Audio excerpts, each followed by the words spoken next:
Magandang araw sa lahat, welcome po ulit dito sa atin channel ang Biyahe i-Komida.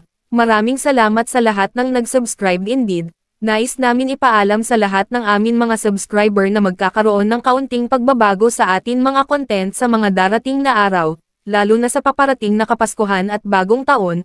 Ito ay handog ng amin team sa lahat, lalo na sa atin mga kababayan OFW na hindi makakauwi ngayon paparating na okasyon. Maraming salamat sa lahat. Punta na tayo sa ating topic, December 7, 2025. Lockham Chu, VIP client umano sa isang sikat na kasino. Lockham Chu, manager daw ng kapatid na si Kim Chu ang pakilala sa kasino. Ikinagulat ng marami ang pagsasampa ni Kim Chu ng reklamong qualified theft laban sa kanyang nakatatandang kapatid na sila Kambini, Lockham Chu. Hindi nila inaasahang haantong sa korte ang hidwaan ng magkapatid. Mahirap din para sa iba, lalo na sa kulturang Pinoy, na tanggaping magagawa ni Kim na ipakulong ang sariling kapatid, kung sakaling matalo ito sa kaso. Naghain si Kim ng reklamo sa Office of the Assistant Prosecutor sa Quezon City noong December 2, 2025. Hanggang ngayong linggo, December 7, hindi pa naglalabas ng pahayag si Lockham tungkol sa isyong naghatid ng lamat sa kanilang relasyon.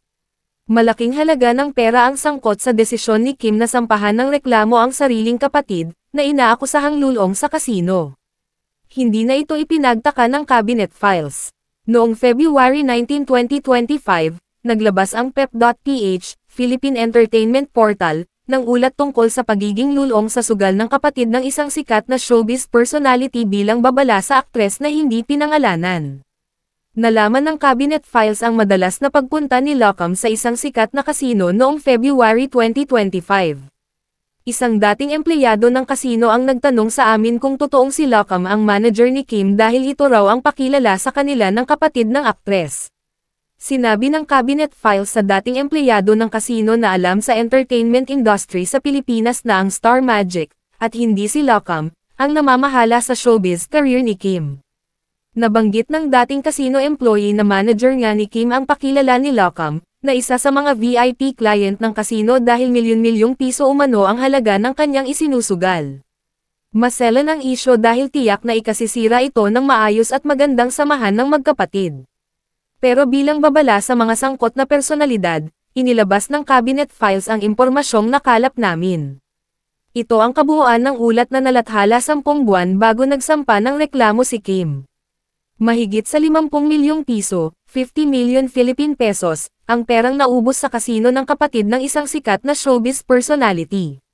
May dapat ikabahala ang showbiz personality, na araw-araw na napapanood sa telebisyon, dahil manager niya ang pakilala ng kanyang kapatid sa kapwa nito casino players.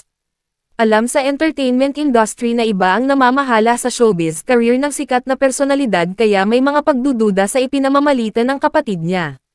Malaking halaga ang 50 milyong piso. Maaaring hindi alam ng showbiz personality na guman sa sugal ang kanyang kapatid, na matapang sa paglulustay ng salapi, kaya nararapat lamang na magsimula na siya sa pag-iimbestiga habang hindi pa naaapektuhan ang kanilang kabuhayan. August 2025 naman nang mapansin ng mga tagahanga ni Kim na hindi na nila na-follow ni Lockham ang Instagram accounts ng isa't isa. Bukas ang comment section para sa inyong mahahalagang opinion. E-click ang mga link sa description box. At yan ang ating latest showbiz chika update for today. Huwag kalimutan mag-subscribe, i-click ang notification bell for more showbiz chika updates at suportahan po ang ating Facebook page. Maraming salamat sa lahat ng nag-subscribe indeed. Magandang buhay sa lahat.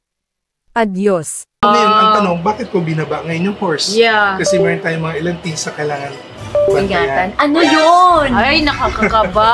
Ayoko naman yan. Yun! Ito na naman ang Ito, libro. alam mo, nagiging totoo yan eh, yung mga sinasabi ni Johnson. Ano mga iingatan? Okay, yeah. So far, no, yung, number one ingatan talaga natin ng horse is that meron kasing robbery star ang horse. Ang problema kasi when you talk about robbery, hindi lang naman pera ang ninanakaw. Pwede ang trust, diba? Yung mga ganun klase. Oh my God! Anong tiwala ang mananakaw sa akin? Tapos also mga traitors and backfighters, we also need to be careful din. Mga user, yung mga ganun Maraming siya. ganun ngayon. So kaya medyo maingat ka lang. Shucks, magkakaroon pala ako this year ng trust issues.